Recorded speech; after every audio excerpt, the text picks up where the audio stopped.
আপনার কোরআনের শাসন থাকে, ইনসাফে বাংলাদেশের ইনসাফ ভিত্তিক কল্যাণ রাষ্ট্র প্রতিষ্ঠা ও বৈষম্য মুক্ত নতুন বাংলাদেশ বিনির্মাণে ইসলামী কার্যকর পন্থা এই স্লোগানকে সামনে রেখে ইসলামী যুব আন্দোলন বাংলাদেশ ত্রিশাল উপজেলা শাখার আওতাধীন ৩ নং কাঁঠাল ইউনিয়ন শাখার সম্মেলন ২০২৫ অনুষ্ঠিত হয়েছে। ২৮শে মে বুধবার বিকেল ৩টায় জুবেদা খাতুন কওমি মহিলা মাদ্রাসার প্রাঙ্গণে এই সম্মেলন অনুষ্ঠিত হয়।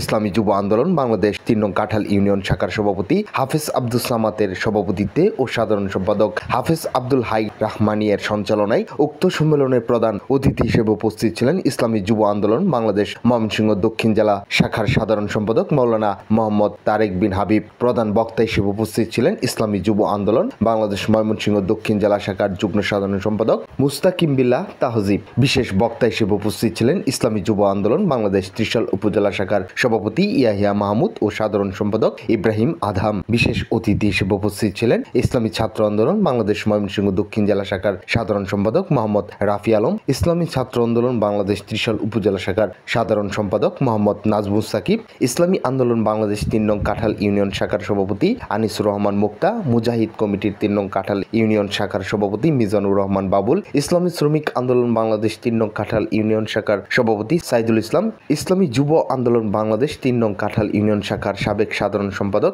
এনামুল হক সহ ইউনিয়ন ও ওয়ার্ড শাখার নেতৃবৃন্দরা। আলোচনা সভায় বক্তারা সমাজের নৈতিকতা ও ধর্মীয় মূল্যবোধ চর্চার গুরুত্ব তুলে ধরে বলেন, সমাজের উন্নয়নে প্রত্যেক ব্যক্তির নিজ নিজ অবস্থান থেকে ইতিবাচক ভূমিকা রাখা উচিত। তারা ইসলামী আন্দোলনের কার্যক্রমের মাধ্যমে মানব সেবাকে আরো গতিশীল করার আহ্বান জানান। সম্মেলন শেষে ২০২৫-২০২৬ সেশনের ইউনিয়ন যুব আন্দোলনের কমিটি ঘোষণা করা হয়। সভাপতি হাফেজ আব্দুস সামাদ, সহসভাপতি মাওলানা মুবাশির হোসেন, সাধারণ সম্পাদক হাফেজ আব্দুল হাই রাহমানি, যুগ্ম সাধারণ সম্পাদক হাফেজ আনোয়ার হোসেন।